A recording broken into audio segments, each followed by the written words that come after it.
The Andy Pollin Show.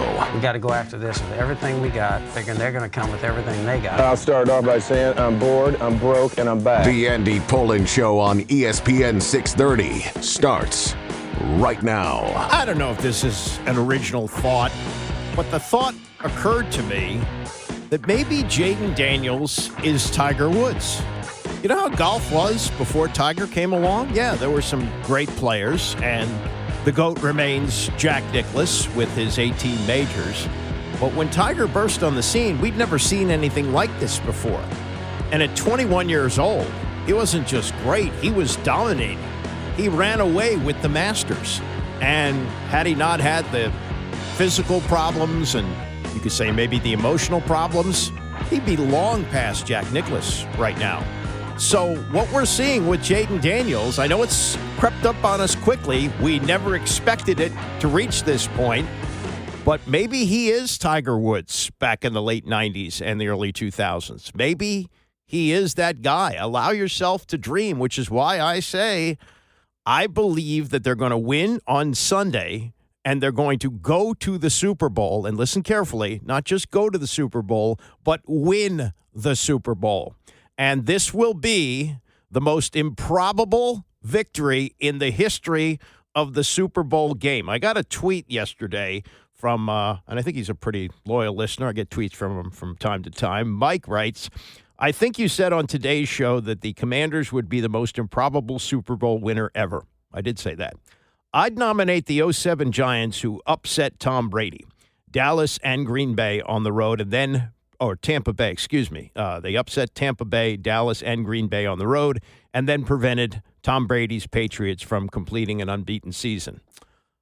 Yes, that was a great Super Bowl victory. Maybe an improbable Super Bowl victory, although I don't think the Giants were the biggest underdog of all time.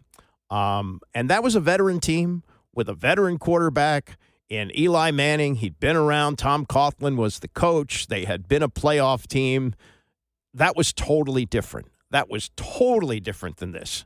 This is a team that Vegas said would win between 6 and 7 games. And nobody said, oh, no, that's way too low. Have you seen this kid, Jaden Daniels? And after the first game where they got blown up by Tampa and he was running 16 times, I didn't think he'd even make it to October. And here we are in late January, and he's still standing, and the team is still standing. No, if they go on to win, this would be the most improbable Super Bowl victory, maybe even including the Jets, because the Jets were a really good AFL team. The Jets winning the Super Bowl, you could individualize the game if you'd like, and if and when we get to that point, we can talk about it in those terms. But just to get there, it's unbelievable. It's incredible that this team is on the doorstep of going to the Super Bowl in a season where, and I think most of us felt this way with what happened in the opener. Hey, Dan, don't worry. Get him next time. It's going to be a long rebuild. Defense, long way away. And here we are. We're here. We're here with this. Let me, before I move on, let me say yesterday, I really screwed up. I had Darryl Green on, and it was a really great conversation. If you haven't heard it, you can find it in the audio vault, ESPN630DC.com. He was on 10:30 yesterday. And at one point, I had asked him about ownership reaching out to him right after they bought the team. I know that Mitch Rales said that the first call that he made was to Darryl Green after the sale was completed. But he said he'd also heard from the president, and he said the new president. And my mind went to Trump, right? He's the new president. He's been on the job for a week. And I know that Trump has been obsessed with the NFL for a long time. And if and when the stadium gets built in Washington, D.C., he's going to want credit for that. So my mind went to Trump, and I thought, yeah, man, maybe it's possible that Trump calls a high-profile Hall of Fame player to talk about this. Now, he was talking about the new president of the team who's about to take over. I think it's right after the Super Bowl. He'll assume control of the team, and he's I forget his name, but he's an executive or was an executive with Campbell's Soup. So, yes, Darryl was referring to the president, but not the president of the United States, the new president of the team. So, let me say that was a screw-up on my part. I apologize if I led you to believe that it was the president of the United States. It was the incoming president of the football team. I like to look through things through the prism of history. And you've heard all week long, this is the first time in 33 years that they're playing in the NFC Championship game. And that game was played at RFK Stadium, and they blew the doors off Barry Sanders and the Detroit Lions 41-10. But this is the first time that they played the Eagles in the playoffs, and the first time they played them in Philadelphia in the postseason since January 5th of 1991. So that's 34 years and 19 days since they went to Philadelphia, and they beat the Eagles 20-6. But the backstory on this is really part of the remarkable story of the building of that last Super Bowl team. During the 1990 season, and you've heard the term body bag game many times over the years, they went to Philly on a Monday night. They started Jeff Rutledge at quarterback. Mark Rippon was hurt. He got knocked out of the game. Stan Humphries came into the game. He got knocked out of the game, and it forced Brian Mitchell, who was a kick returner and running back and had played quarterback in college, to finish up the game. The Eagles won 28-14. 9 injured Redskins in that game, and the Eagles were taunting them as they carted players off the field, saying, "Hey, do you need any more body bags?" And it was a demoralizing loss. It was depressing. And as they rolled further towards the playoffs and qualified and got ready to play the Eagles, Art Monk, who didn't say anything. Art Monk didn't like talking to reporters, and he was known among his teammates for keeping to himself. He wasn't a vocal guy. He was a leader by example, but was not a vocal guy. And in a team meeting, Art Monk got up and spoke, and they said that really turned the tide for them emotionally. Joe Gibbs, not one to lash out, said as they got ready for the game, he said, "These are the kind of games I live for, to beat Buddy Ryan." And they did. They won the game 20-6, though they were really helped by instant replay, which was on its way out the door. In fact, the first time that instant replay was instituted, which I think was 86, it went out after the 91 season, and the last game they used it for was the Super Bowl, where the Redskins beat the Buffalo Bills. Art Monk should have had a touchdown catch in that game, had it overturned by replay. But early in the game, Ernest Biner had a big game. He had 126 yards. He fumbled. Ben Smith picked it up, returned it 94 yards for an apparent touchdown, but replay showed that the ground had caused the fumble. They reviewed it for 2 minutes. It was supposed to be 60 seconds, 2 minutes, okay. Redskins awarded the ball at the Eagles' 6-yard line. Chip Blowmiller kicked the field goal. They led 10-6 at the half and went on to win the game. They played the 49ers in the playoffs, and they lost. But this was a significant game for Mark Rippon, leading them to victory because, there were doubts whether he was the guy, and he actually bet on himself going into the following season when he did not have a contract extension and wound up with Super Bowl MVP. But I think if you look at this game through the prism of history and how important it was towards the building of that Super Bowl championship the next year, don't discount how big this may be, win or lose for Washington, what it means down the road. A lot of talk this week about Patrick Mahomes getting preferential treatment. You sneeze on him, it's a roughing the passer penalty. Joe Witt said this going into the playoff game against Tampa, that if Baker Mayfield gets out there and runs the ball, we're going to treat him like a runner. Same story Sunday in Philadelphia against Jalen Hurts. If he's going to run the ball and if the coordinator makes a decision for him to run the ball, we're going to treat him like a running back, and we're going to hit him that way. So that's their decision if they want to get him hit the way that he gets hit. If they don't, they'll keep him in the pocket. But that's what we're going to do. Joe Witt says things for a reason. He says he watches other teams' news conferences just to see if he can pick up something along the way. I think that was a message to the Eagles. I think he did that on purpose to just to get it out there, just to get it out into the flow of conversation and see where it goes. Witt complained early in the season, and he said that our goal was to be a team that got the football. They got it 5 times last week in Detroit, and you could say maybe that was the difference in the game. Maybe it wasn't. And Witt is clearly rankled by people who say, well, Detroit would have won the game if there weren't so many turnovers in there. Here's what he says to that. We've had our hands on a number of interceptions. We just didn't catch them, all right? And we caught the ones that we had opportunities to this week. And so we got to the quarterback, caused a sack fumble. And so that's what we have to do. We have to make the splash plays. That's what playoff football is about, is making the splash plays, and forcing them to make mistakes. I'm tired of the narrative that, if they wouldn't have done this, that, or the third, they would. Well, they did it. All right, they turned the ball over. We forced them to turn the ball over. So that's part of NFL football. So they can kill that narrative. Now, they aren't necessarily embracing the underdog role, because in an underdog situation, it's like, hey, we're David and we're trying to slay Goliath. They're not looking at it this way. They're looking at it like, we're really good too. And you may have thought, hey, this plucky little team with the rookie quarterback, and let's see how much they develop this year for years to come. They're talking about this year. And one of the things that Witt discussed yesterday was that, you can turn things around in 1 year. Sometimes a team will start to turn things around, and 2 years later, people reap the benefits. This team can make history by doing it in 1 year, and they have that in front of them. Also, they do take on, though, this kind of people overlooked us. We're the guys that were thrown to the curb, and look where we are. And Kingsbury used the term yesterday in discussing how Dan Quinn coaches the team, that a lot of the guys who wound up with the team, and he used this term specifically, you'll hear it here, that players were sent here to die. Not literally, but figuratively, like, nice Bobby Wagner off into the sunset, Zach Ertz off into the sunset. And that has been a rallying cry as well. This was Kingsbury on that yesterday in discussing Dan Quinn's approach to this team. From day one, he hasn't treated anybody differently. The expectation level has been what it is.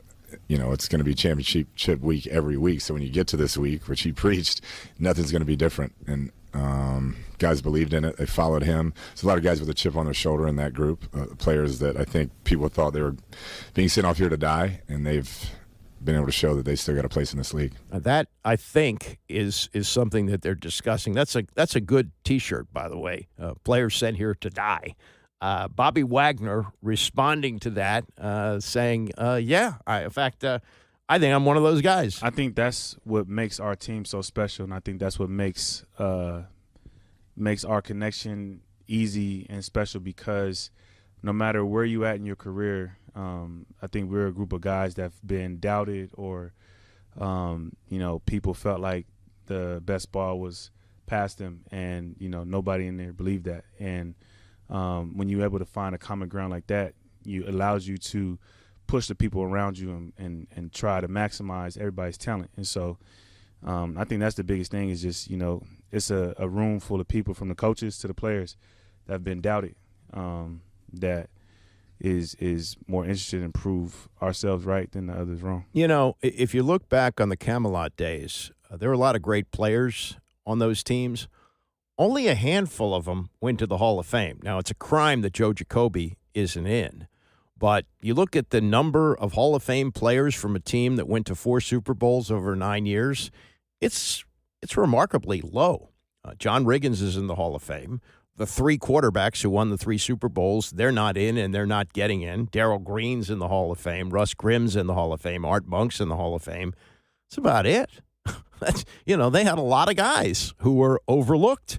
I remember a player by the name of Neil Olkowitz, undrafted free agent out of Maryland, played 11 years, fit perfectly into the system, the platoon system that Richie Pettibone used at linebacker. He had pass-covering linebackers like Monty Coleman, run-stopping linebackers like Neil Olkowitz. And they rallied around that as well. As much success as they had, and you could argue they were a dynasty, and the 91 team is regarded by many as the greatest team of the Super Bowl era, but they were guys like this. They were players who were doubted. A little bit different with no free agency in those days. A lot of times they were players who were drafted or picked up off the waiver wire or that kind of thing, or undrafted free agents like Jake and Olkowitz and people like that. But, you can see some similarities here. And the quarterback's better than any of the 3 that won the Super Bowl. I think we can say that pretty confidently after less than one full season.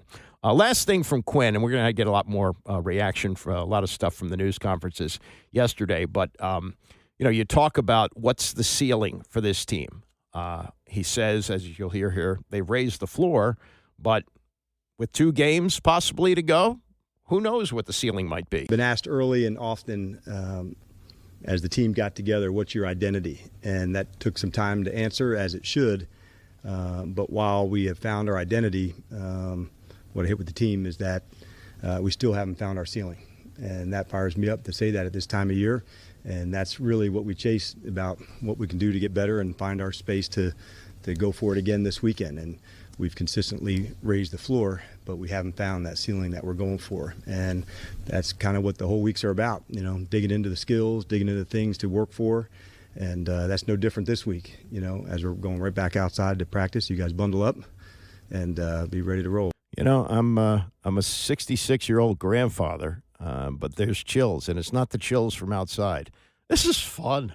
It is fun and unexpected. Right, we weren't prepared for this. We weren't mentally prepared to be talking about the NFC Championship game with the Commanders in it. Much more reaction to come. We've got Trey Wingo now at DraftKings joining us at 10 o'clock. He's got some interesting Washington ties as well. We'll get to that and more as we continue. The Andy Pollin Show on ESPN 630, the sports capital. Trey Wingo used to be with ESPN, now with DraftKings. We'll have him on at 10 o'clock to talk about this big matchup in Philadelphia on Sunday. When you get to this point, the news conferences expand, so you have a lot more of them going on in Ashburn. And on top of that, the yak gets better. It's just a lot different than it is in the regular season, and you have reporters in from other parts of the country, so the questions are a little bit broader than they are during the regular season when you're talking about injuries or certain plays or things like that. And that gives the people time to expand on philosophies and things like that. And Joe Witt gave a great news conference yesterday. And in talking about, and this is the word that is going to drive all of us here locally, kind of crazy if they get to the Super Bowl since we've heard it so much, but the Dan Quinn culture and the way that things have turned around, not just on the field, but the way they handle their business off the field. And this was Witt explaining it yesterday. And again, you'll hear as he listens to news conferences to find out some things, including for players of his own, which I didn't even know. But this was Witt yesterday on just how this team is different. We talked about the way that we live is different than everybody else. And I guess it's hard for you to see it because you're not necessarily in the building and you haven't. And I've been on a number of different staffs and a number of different teams. But the way we live here is different. And I saw Terry talking about in his interview the other day, if you're not committed to being a little bit thrown off and a little bit, because you have to be a little bit crazy to be here, all right? Because the way we do things is not the normal way, and we don't want it to be the normal way. It's a special place, and everybody we've bought into, anybody, anywhere, anytime. It doesn't matter, all right? We compete at a high level in everything we do. All right, the coaches competing. Every time they come up here and present in front of the team, they are competing to see who does it the best. That's just the way we live. And so the men are bought into it, coaches are bought into it, the people in the building are bought into it. And if they haven't, it's not the right place for them. So he referenced the Terry McLaurin news conference, and I played this yesterday. It's long, but it's worth hearing. If you heard it, it's worth hearing again. Terry McLaurin explaining how the culture was brought in here to a team that he'd been a part of for 5 years that was a cesspool. It was a mess. And how he embraced what Dan Quinn wanted to do. DQ is first and foremost, he's a leader of men. Playing for a coach that allows you to be yourself within the culture is extremely empowering. I'm sure he's learned a lot about me. I've learned a lot about him, and I've learned a lot about this team and the culture that we've been building. And he's allowed us to drive this car this season in the eyes of how we want this Commanders team to look like. We have veterans and veteran coaches coming from all throughout the league to be on this team this year. And the first thing we really focused on was getting as close as we could, getting to know each other on a personal level, being able to depend on one another on and off the field. And when you have that type of trust within someone that you see on a daily basis, sometimes more than your family, it's really important when you go through the ups and downs of an NFL season. And, one of my favorite DQ quotes is, he hates the words being underdogs or, I think, Tampa, first time we played them, somebody made the comment like, oh, you guys will get them next year. You guys will get them the next time. And he's like, nah, screw that. Like, we're going to get them this time. And I love that demeanor because it's a no excuse mentality. And when he says this is just what we do, we're living that right now. Like, this is a huge game, biggest game that I know I played in my career. A lot of us has played in our careers. But in my emotions about this game is this is just what we do. This is what we've been doing all season.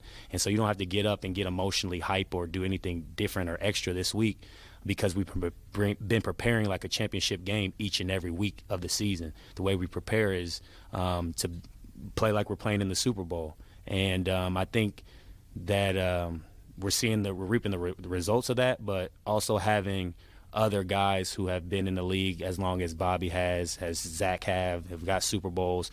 They have the type of experience that I don't have. And so I've learned a lot from them as leaders, as myself just being 6 years in the league of when to say the right things, when to kind of take a step back. And it's allowed me to become even more of a vocal leader this year, not only in my unit, but the group, our offensive group and the team. And so it feels great, honestly, knowing that all that weight doesn't fall on one person. I think that's one thing that's different this year, where all the leadership, all the playmaking, all the gotta-have-it situation moments don't fall on one person, one player, one coach. It's a collective unit that comes together who are very unselfish, that want to get the job done. And just being dog-ass competitors, man, I think that's something that I love about this culture. That's the first thing that DQ said when he got here. If you're a dog-ass competitor, this is the place for you. And I sat up in my seat and I smiled because that's what I've been itching for. And to be a part of an entire organization, top to bottom, from ownership down to the players, you can see why the culture has cultivated so quickly, because we've bought into what DQ is saying, and the players have taken ownership, not only coming together and galvanizing, but putting the work in on the field to make sure that we're backing up our words with our action. And if I were Adam Peters, I would take that soundbite and turn it into an audio brochure for recruiting free agents. Want to come with us? This is how it works here. This is a veteran player articulating extremely well how this team operates. I think that's terrific. I think what Terry said the other day, no notes, just really hit all the high notes on that. And just a great job out of him on and off the field. He had a great year, of course, but his leadership and he did not win the Media Good Guy Award this year. And they gave it to Bobby Wagner. He said, well, if I had to lose, that's a good guy to lose to. So, sunshine and lollipops. It's been a long time since we felt that way around here. Barry Zerluga's got a really good column today about Cliff Kingsbury, some of which you've heard about how he allows the players to influence the plays that are called, and they'll get to that shortly. But the turnaround is, here are the numbers. They're crazy. Last year, Commanders ranked 24th in the league in yards per play, 24th in yards, and 25th in scoring offense. This year, with Jaden Daniels, they're 7th, 10th, and 5th. So the lowest ranking on offense is 10th in the league. And it's just happened like, boom, like that. In fact, later in the show, Tim Legler, who's been a season ticket holder all these years, I mean, he's associated with the NBA for sure, lives in Tampa, but loves this team so much. He used to go with his dad. He grew up, I think in Richmond. That's where he went to high school. But I guess his dad had been a season ticket holder, so he kept going. And he says, and you'll hear him say, I wasn't ready for this. This came up on us so quickly. He said, I was ready to give up my season tickets this year. Glad he didn't.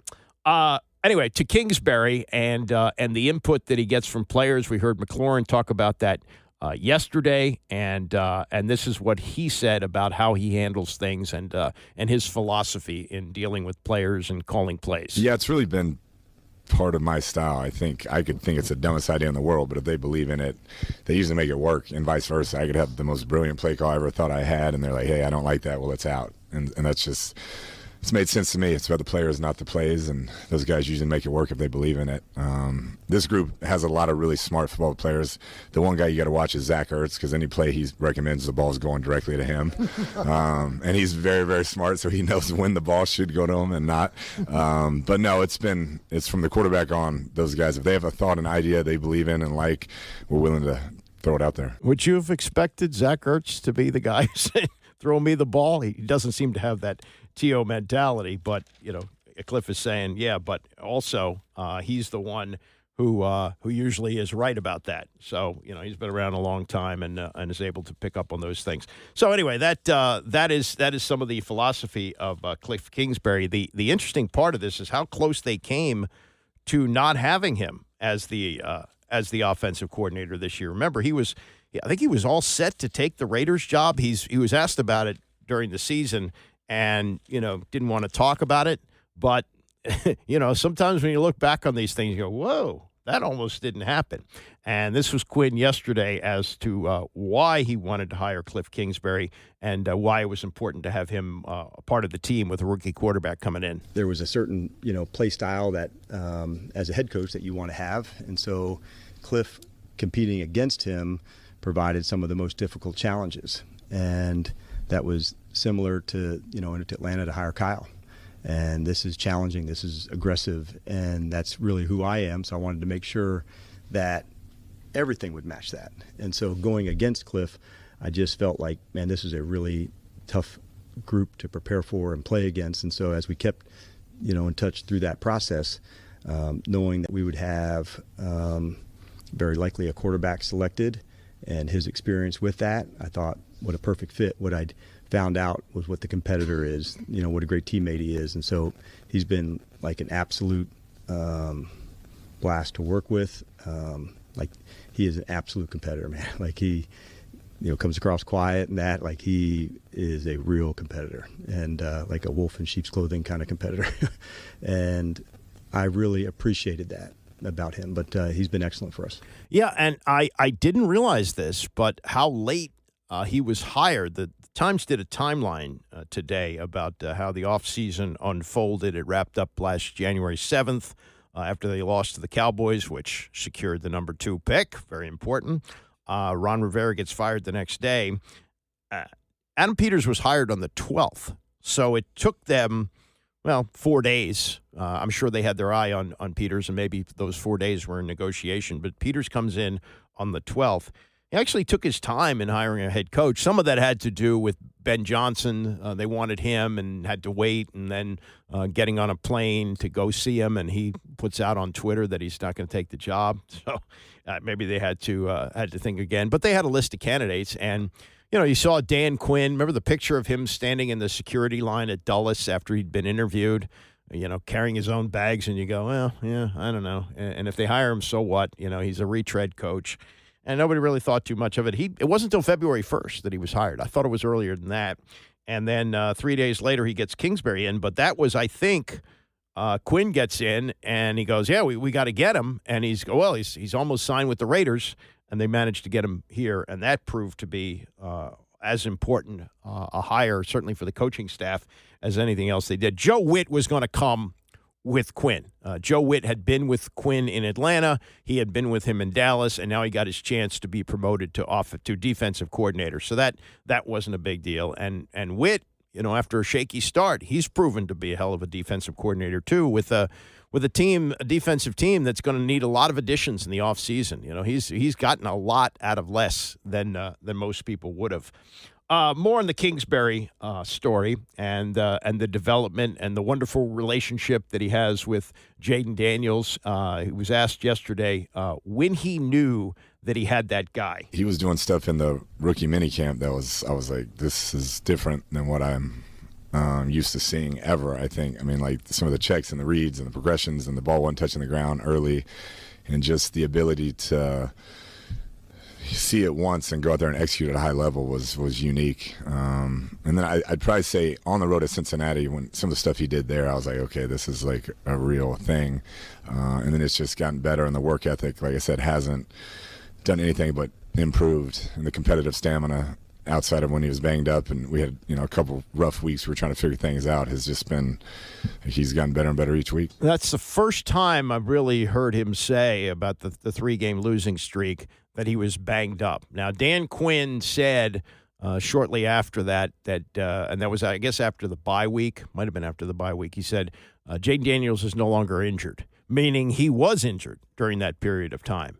And maybe without the rib injury, they might not have lost all 3 of those games. Who knows? But that's another reason that they're playing better now. Remember when Daniel said, and it was like, 50 degrees, and he'd come over to the sidelines, he'd put that heat pack around his ribs, and he said, oh, yeah, it's just getting cold. I'd like to warm up a little bit. No. He had rib issues. And I guess fortunately for him, because he's a California kid and played college football in Arizona and Louisiana, that it's going to be like mid-30s, maybe close to 40 degrees on Sunday, so the weather's not going to be a factor there. But, the Cincinnati game, that was really the coming out party. Barry wrote about it in the column today about Quinn. Let me read you those couple of paragraphs here if you haven't seen it. Week 3, the Monday night game at Cincinnati, the Commanders understood the full potential of Daniels in this offense. Terry McLaurin boldly went to Cliff Kingsbury on the sideline and said, Cliff, give me a route to the boundary for the game, meaning they could win the game with that play. With just more than 2 minutes to go, Kingsbury gave him a route to the boundary, the corner of the end zone for the game. Daniels dropped into what at that point in the infancy of his career was the most impressive throw. The throw that he made to Brown, De'Ami Brown, last week, where Brown was like being tackled by the helmet and it just popped into his hands, that's as good a throw as you're going to see. But this was the early part of, wow, that kid has got accuracy as well. McLaurin hauled it in over his shoulder for the touchdown, gave the Commanders a 12-point lead in what became a 38-33 victory. The play served as Daniels' national coming-out party, and I think that's really a good, accurate way to describe it. This is more from Kingsbury on what he thought was the most insane play that he's seen Jaden make this year. Touchdown against the Saints I was just like, I don't even know what that was, where he kind of rolled around, got knocked down, and Terry came up and made it. That was, the play couldn't have gone any more wrong, and he made it right, and that's why it's about players, not plays. Yeah, not players, not about plays, but players, and he understands that. So there's that. Moriak, Booger McFarland on PTI yesterday. And he looks at it from a defensive player's perspective. He was a defensive tackle and won a couple of Super Bowls with Tampa Bay and Indianapolis. And he was on to discuss what you would do for Philadelphia if you were trying to contain Jaden Daniels. So in basketball, they play this zone defense, whether it's a 2-3 zone or a matchup zone. It kind of protects the guys that can't play one-on-one so much, and it allows so many eyes to be on the basketball. Now let's take this to football. Vic Fangio plays this 2-deep safety look. So he's always got 2 safeties that are about 12 to 14 yards deep on either side of the field, and they're playing top down. And so they got vision on the football. The whole design of that, not to give up big plays. And so he's going to have as many eyes as he can on Jaden Daniels. Now, that still doesn't matter because next to Lamar Jackson, I think Jaden Daniels is the most elusive quarterback in football. Vic Fangio is going to try to keep as many eyes as possible, and it's worked for him this year. They were 30th in defense last year. They're number 1 this year. I got to think Vic Fangio and his scheme has played a very pivotal role in that this season. A very interesting answer. I mean, I'm following that all the way. That was very interesting. I mean, I care about this game, obviously, because I live in Washington, D.C., and we'll get you out of here on this. If you were Washington on defense, would you load up and try and stop Saquon Barkley and try to force the Eagles to pass? To me, that's the only way you can play this game. The easiest thing to do in football, guys, is to turn around and hand the football off and run the football because it doesn't take it doesn't take chemistry. It doesn't take any work. It's just turn around and hand it off. And I think if the Philadelphia Eagles are able to do that, this is going to be an easy game. You can look at Saquon Barkley's yardage at the end of the game, and you'll be able to know whether or not the Eagles win the game. If Barkley has 150-plus yards, more than likely the Eagles won. If he's around that 95 to 100 yards, that bodes well for Washington. But the key is they can't give up the explosive runs, that 50, that 60, that 70-yard run. If they don't do that, then they will eventually put the game in Jalen Hurts' hands. And if you're Washington and you're a Commander fan, you want Jalen Hurts to beat you. And I think if you are Dan Quinn, the head coach, and you're in your staff meeting, you say, hey, guys, we're playing with house money. But the one thing we're not going to do is we're not going to allow Saquon Barkley to beat us. I'll lose to A.J. Brown. I'll lose to Devontae Smith. I'll lose to Jalen Hurts throwing the football. But the one person that will not beat us is Saquon Barkley. I think that's the game plan and that's the attitude that the Commanders have to have. And in the end, I think this is the one thing you want. This is what I want. I want this game in the fourth quarter, a one-score game, and I want my LSU guy, Jaden Daniels, having the football. I'll take that, and I'll live with the results. I'll take that 100 times out of 100. If it's a one-score game, especially if it's a three-point game and they can win the game with a touchdown, I got my money on number 5. The numbers, by the way, for Barkley in the 2 games that they played against Philadelphia this year. The Thursday night game, November 14th, he had 26 carries for 146 yards and 2 touchdowns in the fourth quarter, which put the game away. But it was a closer game than you might remember. It was 26-18. It was a one-score game. Of course, that came with Zach Ertz getting in the end zone with less than a minute to go. But fact of the matter is, it was not a blowout, and even though he had a big rushing day, and he's probably going to have over 100 yards on Sunday, 26 for 146, the 2 touchdowns. The game that they won, the game that Jalen Hurts got knocked out of, which was Week 16, he had 150 yards on 29 carries, but 68 of them on 1 run. And we'll get to that later in the show. Next hour, we'll play some of the things that were said by Bobby Wagner and Dan Quinn about controlling Saquon Barkley. But if you can keep those big explosive runs down, you might have a shot. I mean, he's going to have a day. If he's healthy, he's going to have his yards. But if you can keep him under control to some degree, you might have a shot to win the game. And if it's a game that's on the line with time on the clock and the Commanders with the ball in their hands, I like their chances. All right, coming up, Trey Wingo will join us. He's now with DraftKings, and we'll talk about what else, the big matchup on Sunday. It's the Andy Pollin Show, ESPN 630. Did I expect to be here on the 24th of January talking about the Commanders in the NFC Championship game? Let me put it this way. Hell no. And later on this hour, we'll hear from Tim Legler, who says, I wasn't mentally prepared for this. This came out of nowhere. Been a long-time season ticket holder, has stood with this team thick and thin, and some of us have done that as well, and we're being rewarded much faster than we ever thought. Much more preview coming up on the game, including on how to stop Saquon Barkley. You heard Trey Wingo for a number of years here on ESPN 630 as he hosted a morning show with others, and also he is a longtime TV personality with ESPN, and now he is with DraftKings, and he joins us now to preview the game. Hello, Trey. Andy, good to be with you, man. How are you, pal? I'm good. You know, I probably could ace the Trey Wingo category in Jeopardy if they ever had one, but you have some really interesting DC ties. One is your son, Chapman Wingo IV, was a former football player at Georgetown University. But the interesting one is the famous John Riggins "Loosen Up, Sandy Baby" performance after he got drunk and insulted the Chief Justice of the Supreme Court.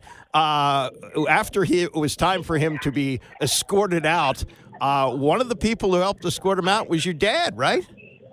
That is correct. He was People Magazine's guest at the Correspondents' Dinner, and he showed up absolutely hammered, and was, as everyone knows, was trying to tell Supreme Court Justice Sandra Day O'Connor, "You're too tight. Loosen up, Sandy baby." And it was time for him to go when he had passed out underneath the table and was snoring so loudly that it could no longer be avoided. So my dad was one of the 2 guys that finally said, "Yeah, I think we probably need to send John on his way." Yeah, Riggins described it as being like a jackknife tractor trailer that he just passed out on the floor, and your dad. Now, were you living in D.C. at that time? No, we were living in Connecticut, and my dad was down there because he was the managing editor of People magazine. So Okay. He was down there for the correspondence center. Gotcha. Okay. So as we look at this game, as I say, I mean, this absolutely came out of nowhere. You've covered the NFL for a long, long time, including doing what I hope will be the only virtual draft during the pandemic. But I mean, where is this? How do you put into perspective what this team has done with a rookie quarterback? Well, I mean, it's remarkable. The best way to describe it is that Jaden is now the sixth rookie quarterback to have an opportunity to go to the Super Bowl. No one's ever done it. But what I find most interesting about it, and this is the best way I can describe why I think he's so significant, of the previous 5 rookie quarterbacks that had that opportunity, here was the rank of their scoring defense. First, third, first, and third, which is a fancy way of saying, hey, the quarterback was there, but he wasn't really the reason they were there. Well, as you may or may not know, the Commanders' scoring defense is ranked 18th, which means he can't be just a part of the squad. Jaden has to be one of the reasons that they're doing what they're doing. And that's what I find most remarkable about this team and him specifically, is that all these other rookies that have been in this position were really dragged there by the other side of the ball. And they just happen to have an opportunity. Jaden is the one who has put them squarely in this position to have that opportunity. And that, to me, is the most remarkable thing. Yeah, I liken this to Tiger Woods. I don't know if you can go along with this analogy, but when Tiger Woods came along at 21 and not only won the Masters, but blew away the field, it was a game changer. Now, not that we haven't seen quarterbacks like this before who can run, but to put together the whole package of being able to see the whole field, the maturity he shows, the calmness he shows. I mean, I don't think we've seen anything like this before, which is why I say, and I am not a glass half full guy, I think this team can win the Super Bowl. Look, yes, they can. And I do think that the moment has not proven to be too big for him in any way, shape, or form.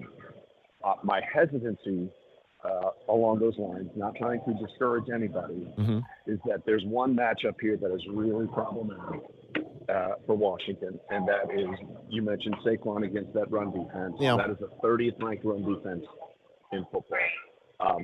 And that can't, they have to have the game of their life against that Eagles offensive line and Saquon Barkley for them to get there. Now, if they get there, you might remember this, and I think a lot of your listeners might recall this game. There was a 1974 Thanksgiving Day game between the Cowboys and the Redskins. Oh, yeah. Roger Staubach got rocked, and a rookie from Abilene Christian University named Clint Longley came off the bench and threw 2 touchdown passes in the fourth quarter to Drew Pearson to win that game.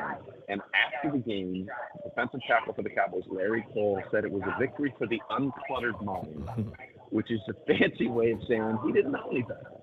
And I think in a different way, Jaden Daniels is playing with an uncluttered mind. Sometimes what you don't know can be the best thing for you. There's no disappointment. There's no scar tissue. There's no, here we go, the same old Commanders / football team / Redskins again since 1990, whatever, 1991.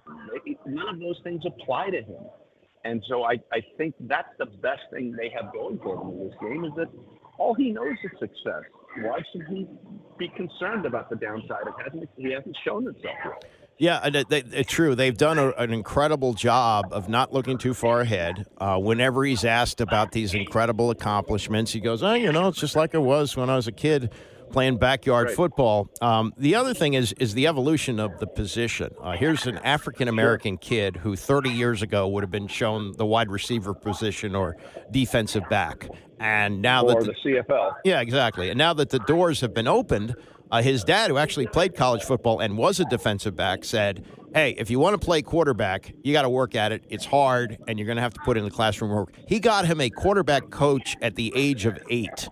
How many kids along the line, black or white, would have gotten that kind of, training to get to this point at the age of 24? Well, it's interesting, right? Because what's the old line? There's a fine line between love and stalking.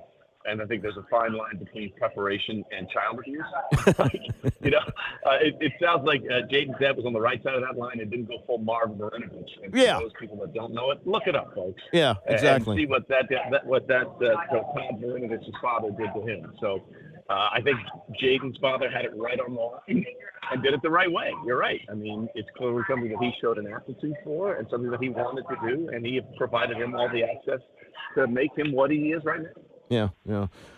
Let's move to a couple other things, and we're talking to Trey Wingo, who is now with DraftKings. This now movement, it seems, that I think the Patriots face this as well, but Marlon Humphrey said this yesterday about the Chiefs, that it's time for them to be disposed of. Of course, they could have done that last week, but right. What do you make of what's going on with them and this big raging controversy about the calls that Patrick Mahomes gets? Well, let's work backwards, right? Because I have some thoughts about Marlon Humphrey and everybody else. I call this the Chiefs derangement syndrome. Look, let's just go through the facts here, okay? You know what player has had the second most touchdowns negated by penalty since 2020? That would be Patrick Mahomes. Do you know which team has the most touchdowns negated overall by penalty? That would be the Chiefs since 2019. And people point to these egregious calls. Like, for example, everyone's still up in arms over the Week 2 call against the Bengals on the pass interference on 4th and 16. Do you remember what the play was before 4th and 16? Anyone? Nope. It was a completion on 4th and 6 for a first down that was called back by a hold, which enabled the 4th and 16. So my question to you is, if you want the Chiefs to win and he gets all these calls, why would you then call the holding on the conversion on 4th and 6, thus to perpetuate a potential 4th and 16? It just doesn't hold up to the smell test. I'm sorry. NFL refs are bad. They're just bad, okay? We had a phantom face mask in the Commanders-Lions game. That game. We had the Sam Darnold face mask that wasn't called in the end zone against the Rams in Week 8, where that should have been a safety and all that. NFL refs are just bad. And people say, well, I see it on the Chiefs all the time. Here's a really fun fact. You see more Chiefs games than any other game besides your own. They played on every day of the week this year except Tuesday. Sunday, Monday, Wednesday, Thursday, Friday, Saturday. That is the NFL shoving the Chiefs in your face in every potential primetime or national window they could find. So you see more Chiefs games than any other game. And I think that's where I'm sorry, I'm not buying it. I don't believe it. We said the same thing about the Patriots. They get all the calls. That's because they win a lot. Yeah. And respectfully, Marlon Humphrey, if you don't want to keep winning, you should have done something about it last year in the AFC Championship game when you had them at home and you couldn't score more than 10 points. And you didn't give up any points in the second half, and you still found a way to lose. So the way the old line goes, what I think from Marvel movies, if you live long enough, you go from a hero to being a villain, right? And I think that's what the Chiefs are. They're the villain right now. Yeah, I like dynasties. I do. I do too. They're fun. They're great for sport. I mean, like what we're seeing is incredible excellence. Sustained excellence, especially in this sport, is almost impossible. Yeah, I agree with you that the calls have been egregious, and maybe they even evened out for the Commanders because Frankie Louvu, delivered a shot to Jared Goff that should have prevented a touchdown. Yeah. But here's the bigger issue for the league: the technology is there. And they've done it in the spring leagues. Why is it not in place? What is holding up the eye in the sky to say to the official, pick up the flag? Andy, I don't know, and I don't know the answer. And they do it sometimes, right? Yep. You see these suddenly expedited reviews. Well, what are they doing? Basically, it's funny about this. Actually, a long time ago, it was the Kansas City Chiefs and Andy Reid in 2018 or 2019 that proposed we have something called a sky judge, which is essentially one member of the officiating crew at that game is basically up in the booth to watch the game the way we see it. Because the NFL refs don't see the game the way we see it. They see it linearly. We see it digitally, 360. And, I think it would absolutely help the refs if they could do that. I was flying back once, with a guy who was marking up a game. I said, "Do you work for a team?" He goes, "I'm an official." And I said, "Well, I got to ask you about the non-pass interference call against the Rams Saints when Mikel Whitcomb just leveled the Saints wide receiver." And he's like, "Yeah, I was on the field that day. None of us thought that was a penalty." And this guy was like, "Holy crap!" And like they don't see it the way we see it. Yeah. I'll leave this person's name out, but I was also watching football with a former NFL rep that turned into a rules official for a network. And he said to me, "Trey, when I was working the games, I was sure we did a great job. Then I watched the games the way you guys watch them, and I said, man, we are terrible at what we do." It's just they don't have the benefit of what we see, and I really think the league should do that. I don't know why they don't do it. They absolutely should. Yeah, I mean, you've heard for years, we got to have full-time officials. I don't think full-time officials, as you say, they can see it the same way that we do from the television, and HD and all the extra cameras has really changed it for a lot of us. The legacy question on Josh Allen. We love to play this game, and horror of horrors, he has a career like, say, Dan Fouts or Phillip Rivers and doesn't play in a Super Bowl. I mean, this is the Chiefs, and the Chiefs find a way to get to Super Bowls and usually win them. What is the importance of the legacy, or is the legacy argument ridiculous for the Bills going into this game? For me, legacy and when you're 28, those don't go together. I mean, like the best way I can describe it, John Elway's legacy was changed dramatically by the two last playoff games he played in, the two Super Bowls. He had been 0 for 3 in his career on Super Bowl Sunday, and it got progressively worse every time.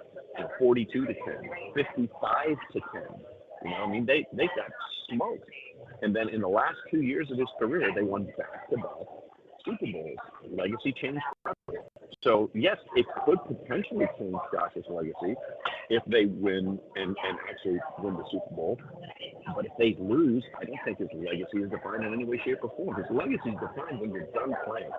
And Josh is still in the middle of his prime of his career. So I don't look at this as a legacy game for him in any way, shape, or form. No, I don't either. I think that, and again, he's 20, 28, 29? I mean, and players play longer. And, the Elway thing is funny. I remember 1990 when they went to play the 49ers, and there were people in Denver saying, "Oh, no, don't go to the Super Bowl and get killed again," which they did, as you mentioned. 55 to 10. Yeah. That's another. In New Orleans, by the way. In New Orleans, and that's another thing that I know about the Wingo Jeopardy category. He has an unusual skill of being, and we're not going to do it here, you can name the score of every single Super Bowl, right? Score, location, MVP. It's my only good party trick. 10 minutes to walk around National Drive, Andy. Do you practice this, or it just comes to you? There are things in the back of my mind that shouldn't be there, and that's one of them. All right. Before I let you go, tell us what you're doing with DraftKings, and I know you have a show that goes before Thursday and Monday night games. What else are your duties there?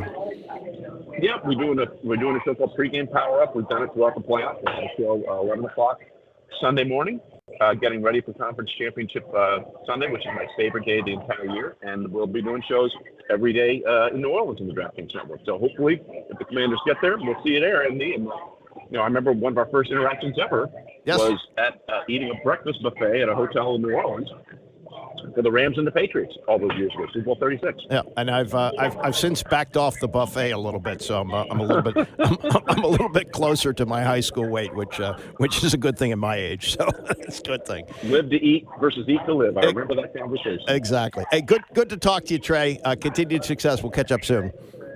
Andy, always a pleasure, man. Anytime. Thanks. That's Trey Wingo now with DraftKings, and he is someone, as I mentioned, he did the only virtual draft, and I hope it's the only virtual draft in 2020, and that's the year. Wasn't good for everybody because of the pandemic, and it really wasn't good for the Commanders since they took Chase Young at number 2.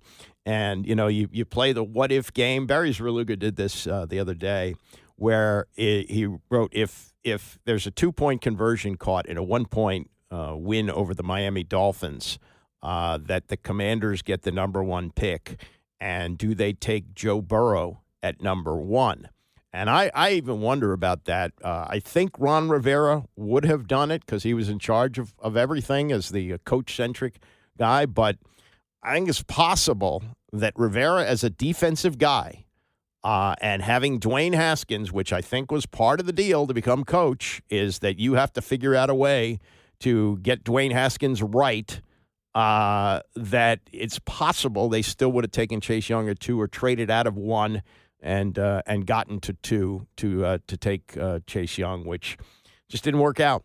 He's not a bad player. He's still in the league, and he'll be in the league for a while, I think. He played decently with New Orleans, but wasn't the LT type of game-wrecking player that they had hoped for. But here they are. It's like it doesn't really matter how the road gets you there as long as you get there, and they're here. They're on the doorstep of going to the Super Bowl, even though they are 6.5-point underdogs. I think they're going to win the game. Coming up, stopping Saquon Barkley, what Bobby Wagner says about that, and an analysis from Chris Sims, on how that can get done. It's the Andy Pollin Show, ESPN 630. The Andy Pollin Show on ESPN 630, the sports capital. Graham is coming up at 11 o'clock, and I'm sure he's stoked to call the NFC Championship game on Sunday.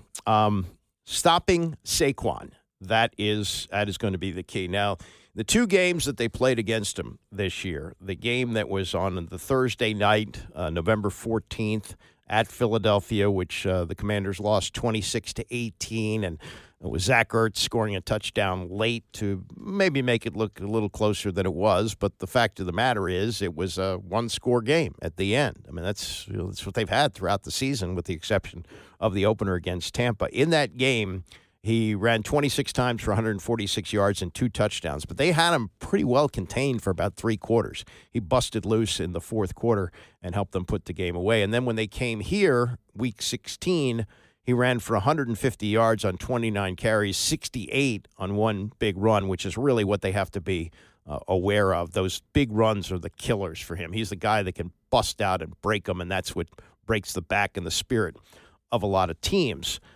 But anyway, last week he had a 78-yard run, which it looked like at the time with the snow and the way that the Rams were performing that was going to be it. Now, the Rams made it interesting at the end of the game. They had a chance to tie it. It was an 8-point game, and they were going down the field, and the Eagles finally stopped them on 4th down. But that 78-yard run yesterday in a media session, this was Saquon talking about it and how much it meant to him. Yeah, it's probably my favorite touchdown so far of my football career since a little kid. Just the moment, the timing of it, the conversations that I had with myself, the stuff that I've been working on, it kind of all just came together in that moment. It also taught me a lesson, too, that which I was still focused, but teaches you a lesson that even in that moment, there's still 4 minutes, or how much time is left, and before you know it, we're at the mercy of Matthew Stafford driving down the field. So, yeah, one of my favorite moments, but it's playoff football. You got to make the play and move on. Right. Now that I go back and look at it, I don't know why I was doing that. I was crashing out, as the kids would say. One of my favorite quotes from Coach Sirianni is, you can't be great without the greatness of others. And you look at any long run throughout the season, any big play throughout the season, you see multiple guys making big plays. He was talking about his celebration as he was running down the field, slapping his helmet, and he was, as he said, crashing out, as the kids say. A long way from being a kid. My kids aren't really even kids anymore. But fortunately, we have a young person in the studio, Isaac Kuhn-Harris, so I will lean on him. Is that a term that you're familiar with, crashing out? Yes, I am. I'm extremely familiar with it. Okay, how is it used? What context? How do the kids use it?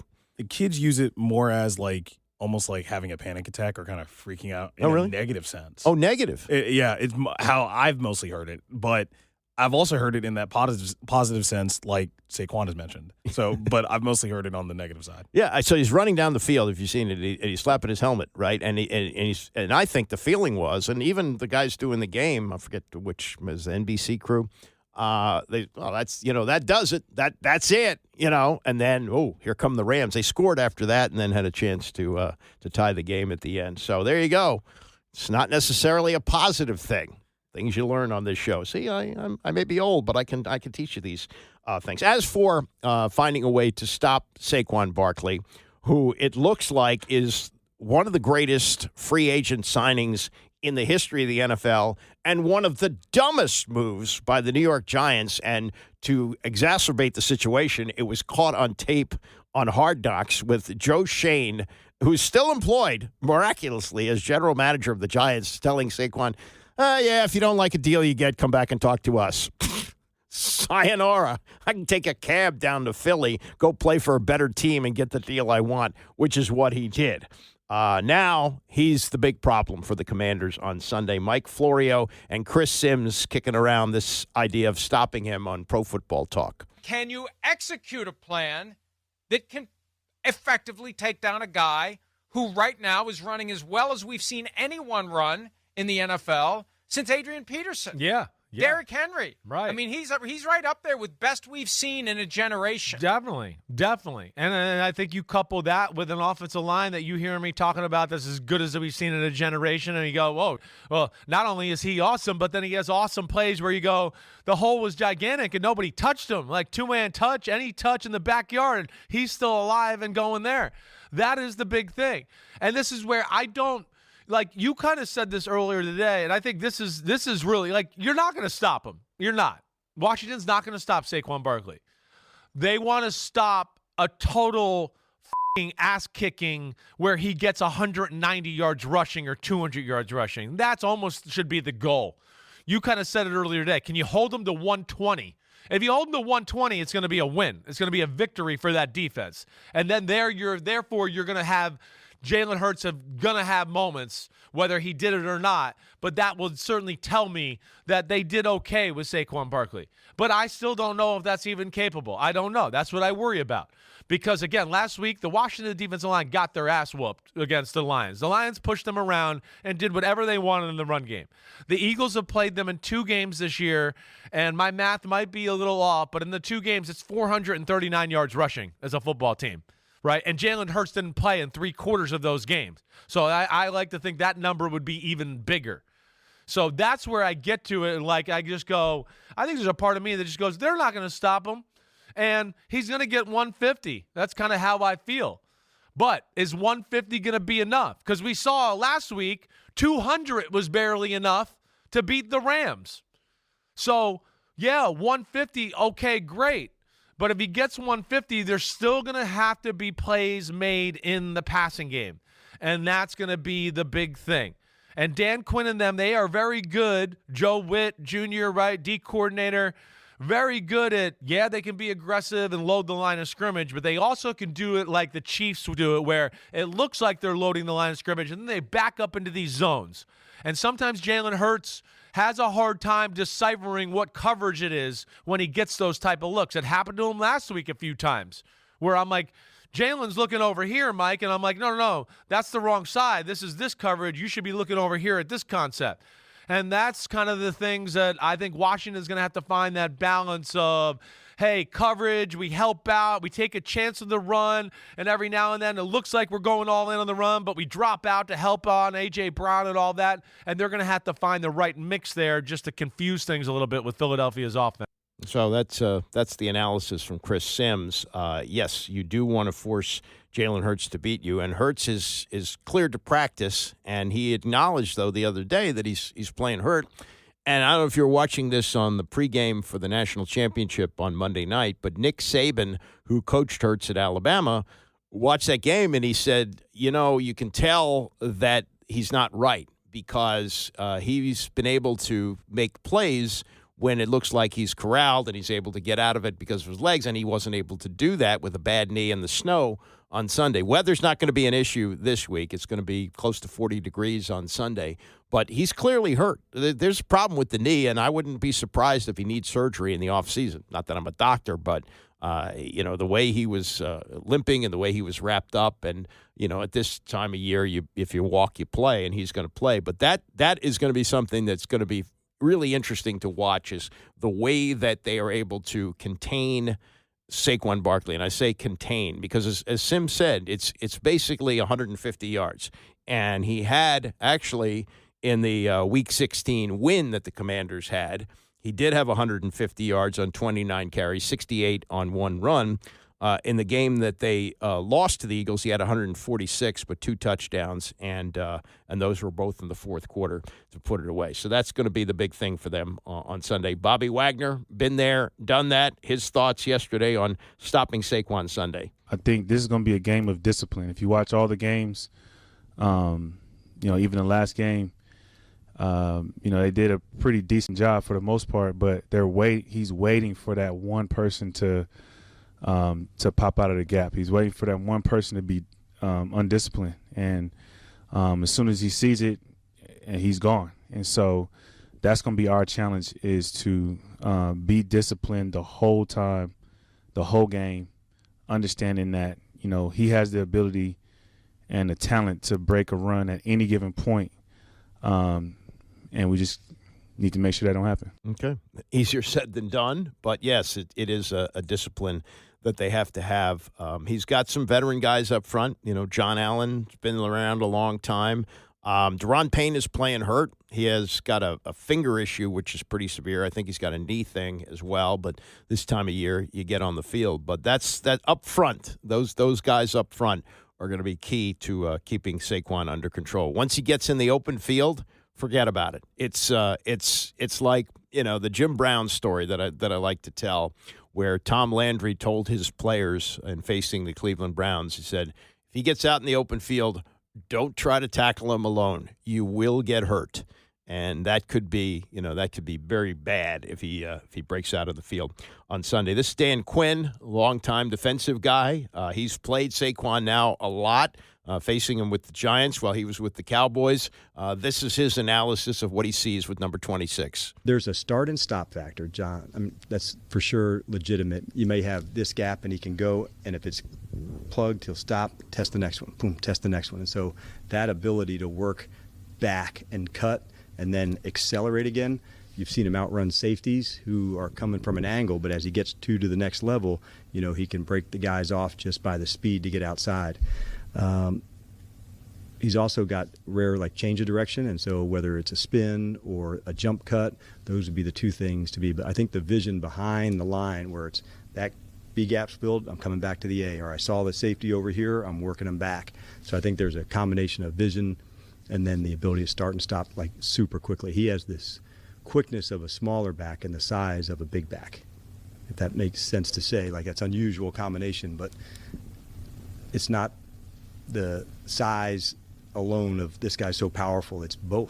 Yeah, that's the problem.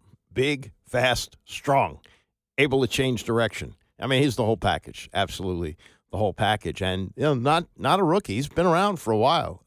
Think about wasted years with the Giants, and now he's kicking butt with the Eagles, who have an offensive line. Some of the numbers for betting on this game. When the season began, Washington was 150-1 to win the Super Bowl. By week 3, I'm surprised it got this high, but they did have a game that they didn't look very good in the opening game against Tampa, and although they did beat the Giants in week 2, they only kicked field goals. So it got to 250-1 ahead of week 3. And if you really want to frame how the season changed, it was those two games. They played at Cincinnati on a Monday night, and they played at Arizona on a Sunday. And when the schedule came out, I thought, man, they're really sticking it to this team. And this might not have happened with the old ownership group, which was cheap. But these guys paid the money to have the team go directly from Cincinnati to Arizona. They worked out at Arizona State, spent the week in a hotel, the extra expense of sending the whole team out there. They paid it, and they won both those games. And also we saw, really, as we described earlier, the coming out party for Jaden Daniels when he won the game with the long pass to Terry McLaurin in the last couple of minutes of the game and took the big hit. He knew it was coming. He knew the zero blitz was gonna hit him. He took the shot. He delivered the pass perfectly to McLaurin, and they won the game, and things changed, and changed in a big way. If they win Sunday, the Commanders would tie the 1999 St. Louis Rams for the longest preseason odds for a Super Bowl participant since the NFL adopted a 16-game schedule in 1978, according to the betting archive sportsoddshistory.com. And I think of those 99 Rams. Now, I don't know whether these odds came out just as the season was launching, because they did sign Trent Green, and Trent Green had a good year the year before. The team had started off terribly, 0-7, but by the end of the year, they were playing pretty good, and they finished at 6-10. And Trent Green got a free agent deal to go there. He was going to be the starter, and he got hurt in the preseason. And Kurt Warner came in, and the greatest show on turf was born. I wonder if those odds came out after Green got hurt. I'm not sure, because nobody thought that Kurt, they made a whole movie about it. The guy's stocking shelves and playing in the Arena League, and he went on to do what he did. Now, this is interesting. The numbers of people who made a bet, a $500 Super Bowl bet at 150-1 placed August 17th by a bettor in Virginia is among the largest reported preseason wagers on the team. I mean, there wasn't anybody who was willing to risk $1,000. $500 was it. I mean, it was insane at the time, for sure. But 150-1 to win the Super Bowl. 27 teams, including the Titans, Giants, and Patriots, got more Super Bowl bets than the Commanders. The Patriots got more. There were approximately 10 times as much money bet on the Jets, well, Aaron Rodgers, to win the Super Bowl as there was by the Commanders. And now they are plus 240 to win the Super Bowl outright.